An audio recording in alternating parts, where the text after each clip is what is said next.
We'd like to thank Airbnb for being the presenting sponsor of African Tech Roundup's podcast miniseries on inclusive travel and tourism, recorded at the Africa Travel Summit. Visit Airbnb.com right now to discover and book unique homes, experiences, and places all over the world. They're all waiting at Airbnb.com. I'm Andile Masuku, and on this podcast, I spent some time with two exceptional Cape Townian entrepreneurs who are both involved in a youth-focused tech hub initiative called the Masakhe Techville Creative Technology Center in Langa, where they both grew up. One of them co-founded the Simon de Porres men's clothing brand in 2007, while studying finance and economics at the University of Cape Town, and is currently working to launch an art gallery in Langa. The other chap is a street art curator and hospitality and entertainment innovator who was previously part of the independent record label 021 Records, alongside notable stablemates DJ Foster and Skullman. Listen in for insight into the grassroots struggle to bring disadvantaged youth up to speed with advances in tech in order to set them up for success in today's increasingly digital world. This is an independent African Tech Roundup production. The opinions expressed by me, your host, and those of my guests do not necessarily reflect the opinions of the presenting partner, Airbnb. Hi, I am Mpilo Ngcukana. I am from KwaLanga. Work for a company called Fortune Yield, and I'm also a part of an organization called Masakhe Foundation. Hi, my name is Thulani Fesi from Langa, local Cape Townian. Work for Masakhe Techville as well as Travel to Cup. Welcome to the African Tech Roundup, Mpilo and Thulani. Thank you very much. Thank you for having us. Absolutely. So situate us, because a lot of our listeners have no idea where KwaLanga is, never mind Cape Town. No, I'm kidding. Our listeners are a lot smarter than that. But where are we? So we are in the home of Brenda Fasi, Sisma Brr. Local talent has been created from Langa, from the likes of Themba Bavuma, like right now playing for the Protea SA cricket team. We're also in the center of Cape Town, I'd say. This is where a lot of dreams, I would say, came out of from, previously disadvantaged times. Hold on there. You say the center of Cape Town. People immediately think of some of the pictures we see online. If I were to Google Cape Town right now and think, oh, I must know where he's talking about. But that's not where we are, is it? No, not at all. So why I'm saying it's the center of Cape Town, geographically, it's in the middle of Cape Town. 5 minutes away from the airport, 5 minutes away from the central business district, so which leaves us in that space of we are actually the heart of Cape Town. You've already started to allude to this incredible heritage in terms of the contribution to sport and culture and I suppose pre-freedom history. Give me a sense of what's changed since things weren't so great for us. And when I say us, anyone with some melanin in their skin wouldn't have been as settled as they are today, perhaps pre-1994. What's changed? Well, I am 28 years old, so for me, the time period of the change has been quite short. So I would say that if we actually look at the crux of actually what is going on, not a lot has changed in the community. I mean, we've grown up in the community, myself and Thulani, and the things that have been happening in the community when we grew up, where it was like kind of a youth center where the youth could go and DJ and play pool and interact and play sport. Those type of things aren't happening anymore. And now we're sort of seeing youth being very, very bored. And once you're bored, you start living a life of crime because there's nothing really to do. So I want to say things have gotten better, but there's still a lot of work that needs to be done in the community. You guys are on the podcast to discuss a pretty exciting development in your neighborhood to push back on the reality you're talking about. But give me a sense of how you end up in the position you're in, Thulani, the two of you. Young entrepreneurs with a vision for how technology deployed correctly can start to impact communities in the way you'd like to see. Just to go back to what Mpilo was saying, how I perceive it, I mean, things haven't changed in a sense because, looking at the matric results of last year where a school like Langa High received 34% matric rates is like very shocking. I mean, I'm privileged enough to have gone to schools outside. Hence, I can then come back and see things that I would definitely want to change to catch up into the times that, the world is moving on right now. Full disclosure, you and I were at the same university. Shout out to you, Helderberg College. Shout out to Helderberg College, yeah, definitely, man. Not at the same time, by the way. You obviously, you're bringing up the rear here. Yeah, much older generation. Thank you so much for putting it that way, Thulani. Really, people that, you look up to, and now that, looking at what you're doing right now and looking what I'm doing right now, it's clear to see that, we come from a similar type of, educational background in terms of, achieving and doing the most that you can do. So, in essence, that is what we now look to amplify in Langa, where, we want to catch up with the times which other Model C urban schools are doing. Model C, explain that. Our listeners probably won't understand what that means. Okay, meaning that, schools in suburban areas which have a similar, education curriculum, but in terms of achievement and passing results is totally different to, schools in townships. So we want to accelerate, that level of education using technology. And I suppose someone might have just clicked on this podcast and is wondering, why I'm sort of scratching at these sores, as it were, and I think context is key to sketch a picture for our audience about the privilege we're sort of leveraging in our own lives that put us in a position to have this discussion, number one, in what was formerly a space that was not one that would host a conference, never mind keep us here all day comfortably and excited to be here. So, Mpilo, what's your story in terms of that? The last kind of month and a half to 2 months has been quite an interesting journey because we have been in the process of trying to realize this dream that we have of having a design and technology center here in Langa. So for us, the whole technology aspect and bringing it into township has always been important. But why? What would have led you to have that burden, aside from growing up here and wanting to see it? What did you see out there that you wanted to bring back? Look, I've got access to internet, all the time. On my mobile, and I'm using my mobile, the amount of data that I have to use is ridiculous. I think we've got some of the highest data rates in the world. Mobile data, yeah? Yeah. So I come to the township and there are only a few places where I can get access to internet. And I start looking around. I'm like, okay, if I'm in town, I can go to a coffee shop, go on the internet, or go to the library, go on the internet. Over here, it's very few places that I can do that. So what we started doing is that we went to a lot of the township schools.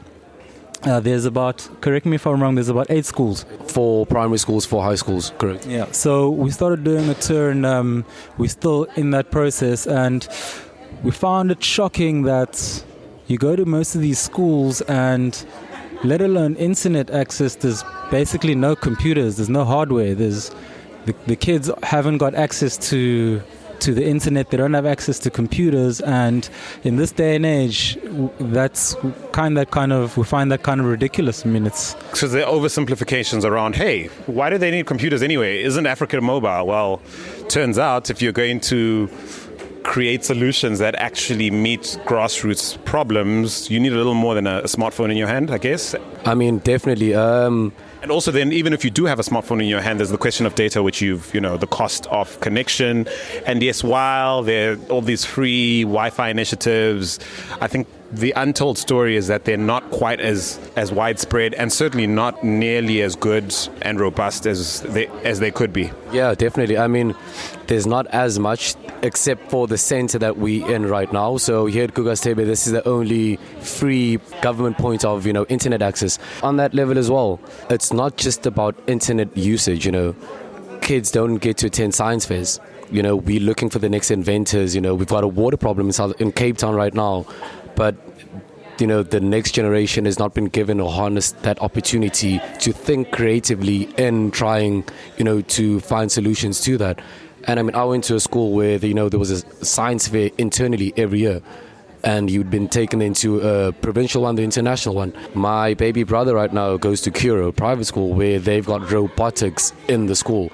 And, you look at another high school here and you're like, wow, you want our kids to go, let's say, to the University of Cape Town, coming from two different playing grounds.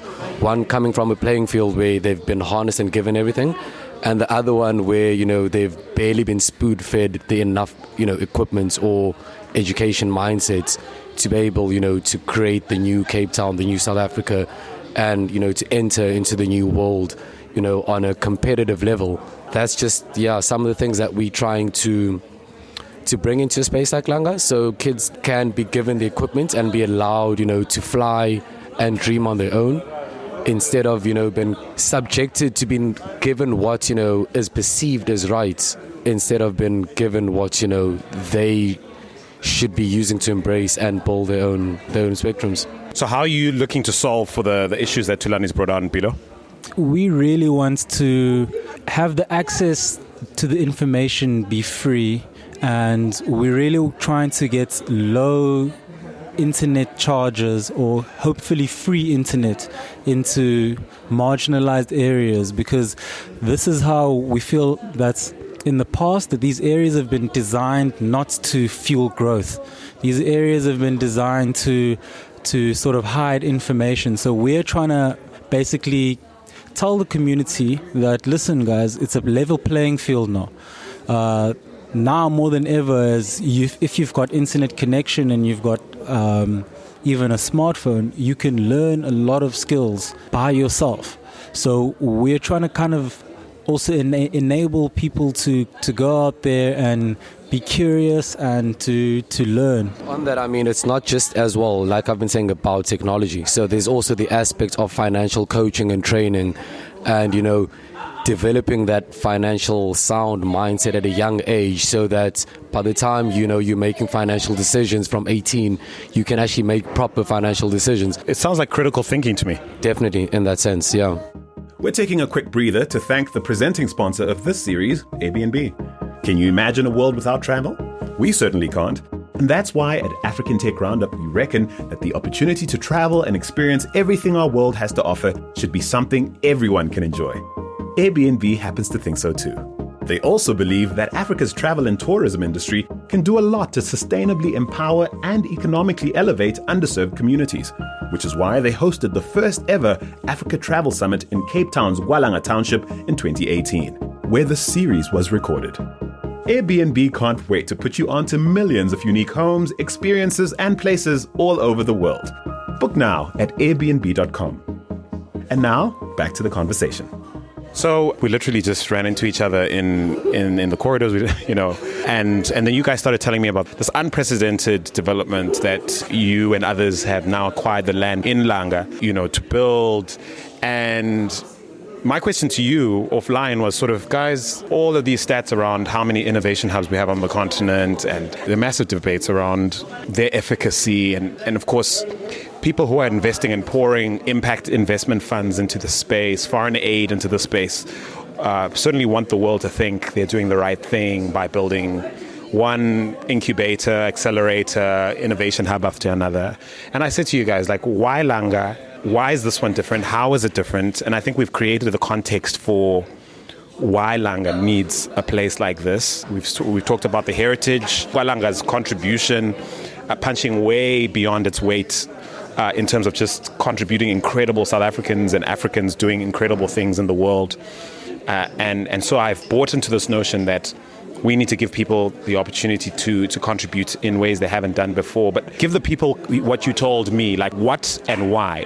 So primarily we're talking about the Masakhe Creative Technology Center. It's a creative, as I highlight the word creative, where it's giving young kids from the age of 6 to 18 the platform to think creatively on their own, using the various technologies around us. For example, you want to get into finance, you want to be an accountant. At the end of the day, you need a computer with a financial program to use. You want to get into architecture, it's the same thing. But now with technology, you are able to create apps or websites or other technology-driven things at such a young age, if you're given the education and fast-tracked, basically shown how things are done. Hey, you can even make robots and program software from your bedroom now at a young age. So why should we then wait to get out of high school to be given those tools, to think in that manner. Why can we not start that at a young age? And going back to why Langa, I've witnessed, for example, Mpilo, through his clothing line, the first guy from Langa I know who managed to get into SA Fashion Men's Week, SA Cape Town Men's Week, came from Langa. Had a store outside of Langa, but the dream was driven from here. Dude, Mpilo, you're holding out on us, bro. Like, you're doing fashion week? Well, that explains how the brothers are dressed. Sorry, on that, I mean, the Ngcukana family, Mpilo's family, is like the pioneers of music, jazz in Cape Town, South Africa in general. Now, another grandson from that family, DJ Foster, produced music from using car speakers and an old computer to having Skrillex, the USA international DJ, at his house for a week. That's through just basic means of, technology, not even world-class, studio equipment. But through that, he managed, they've just finished building the Bridges for Music Center just down the road. And that all just started, from an old computer with, car speakers. But the music was authentic, it was genuine, it was real. So if I can, in my position, give a kid the mechanisms to dream, to think creatively using technology, we can create, our next Shuttleworth from Langa, our next Elon Musk from Langa, the next Bill Gates maybe from Langa, because we've seen it politically, arts and culturally, sports-wise, someone great has been created from Langa in any industry given. So that's one of the real fundamentals in, giving the center back to the people. Huge differentiator, catching them young, also contributing to what I think is also a gap missing in our sort of startup ecosystem on the continent, within tech or otherwise. The freedom to fail, we just don't have it, right? Like, we all come from a certain level of privilege, all three of us. When I think of your family, Mpilo, or the background that allowed you to get, private school education, Thulani, and the same for me. So when I think about what it takes to sort of risk everything on an idea or a passion, and what failure means for someone who's not in our position of privilege, but from a place like Langa, I feel like that's what I like about what I'm hearing about you guys, and frankly why I invited you to jump on the mic with me, because I felt like, okay, that's different. I love how it seems to be market relevant, speaking to grassroots needs, it's understanding the need to catch people early, it's leveraging privilege in a way that people who aren't in your position probably can't. You kind of have to be from Langa, be endowed with what you guys have in order for an idea like this to truly come to fruition and be relevant.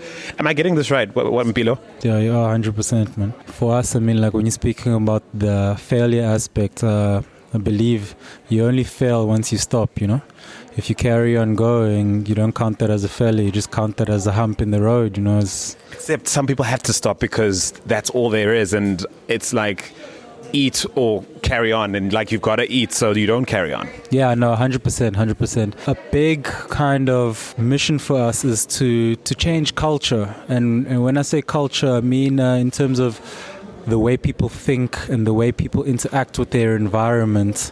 I think that's going to be very important for the future, and allowing the young kids to be involved in designing their own future, designing the place that they want to live in, because we can't just leave it up to the older people because they're going to be gone soon, Also, I think it's quite something, and you said this offline before, they didn't choose the design that went into where they've come up. And I think a lot of kids grow up believing they can't influence the design for their future and what this place could be in the future. Yeah, exactly. I mean, the way the townships were designed was designed not to fuel growth. It was designed to suppress people. So in order to change what's happening in the township, you have to change the design of the township. You have to really start looking at different aspects and say, is this the right way to do this? And I feel like the most innovative things are going to come from the youth, because they have the brains that haven't been sort of said, don't do this. We need to say to our kids, really start experimenting and really getting them involved in solving the problems that we have, that we're facing right now.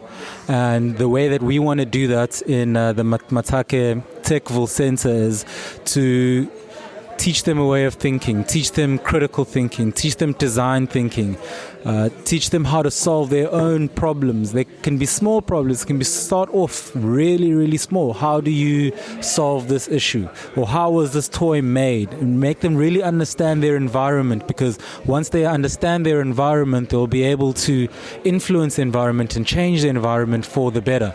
So those are the type of things that we really are trying to spark in the youngsters, because you go to the primary schools and they're been taught maths, they've been taught science, but they're not been taught how to apply all of these skills.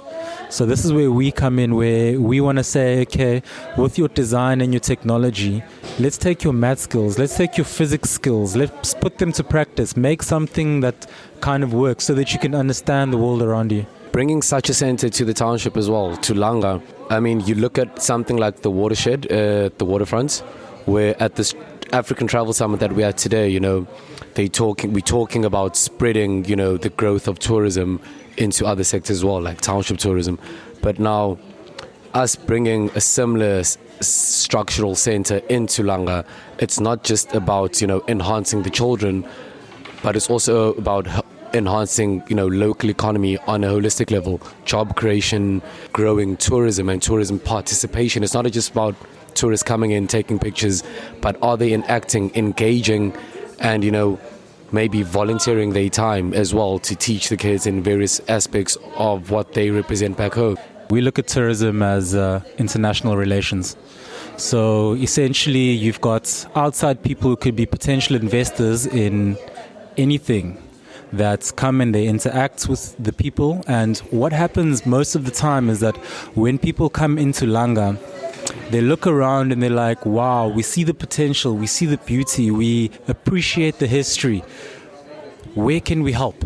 I would love to do this or do that inside the community. It's really like the tourists come in and they want to really help out. So for us, it's about being able to connect the local economy of Langa with the tourist aspect to create economic development. All right, well, fellas, listen, thank you so much for being here, and I kind of bamboozled you. It was a happy chance occurrence, and I wish you all the very best at what you guys aspirationally are here to do in terms of elevating what is possible in terms of Langa, its people, and their potential is something I'm definitely rooting for, and I look forward to perhaps hosting a conference of our own in your brand new facility, man. Definitely, that is the step forward. We've been in discussion of that in terms of having technology summits, something in that lines, something on the tourism lines as well, something on the arts lines as well. So I mean, it's not just about external outside forces coming to amplify what we already have, but it's also about now us taking the stance and doing exactly what people like Airbnb are doing. You must have surveyed the space in terms of what initiatives are on the go, like Kukas Tebe, and I imagine you see the potential for collaboration where that makes sense, and then bringing to the table things that haven't been done before. I imagine you guys are thinking in that way, right? I mean, we are in general already collaborating in terms of bringing everything to life with people like the City of Cape Town, Enterprise and Development, and other, key figures, private figures as well. I suppose the reason I ask is because part of my pet peeve around like the Innovation Hub movement is founders in that space typically don't seem to be sensitive to overlap or prone to collaboration, and I'm hoping you guys that you bring that to the table in a way that perhaps we haven't seen before. I mean, just to add on there, it's in essence the Masakhe Tech Center. It's not just about Langa, Techville, sorry.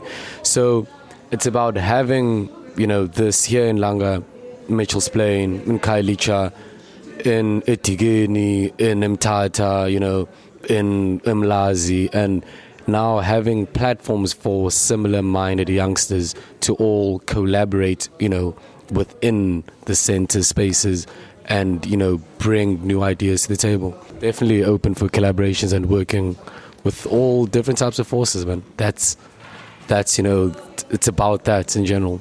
All right. I like where the rhetoric is at. I look forward to seeing this thing come to fruition, chaps. Thank you so much, Mpilo, Thulani. Wish you guys best, man. It's been a pleasure, man. Thank you very much for having us. Awesome. Thank you very much, man.